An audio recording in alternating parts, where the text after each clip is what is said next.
শুভ দুপুর বন্ধুরা। দুপুরে গরম গরম ভাত নিয়ে এসেছি আর নিচ্ছি পটল ভাজা,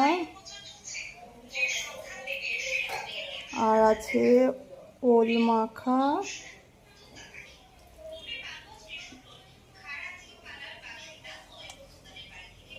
উচ্ছে দিয়ে আলু দিয়ে চচ্চড়ি, ডিম পটলের চপ,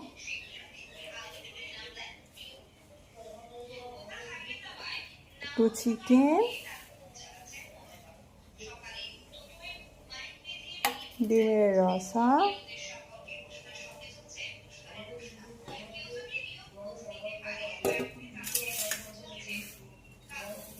আর নিচ্ছি ডাল।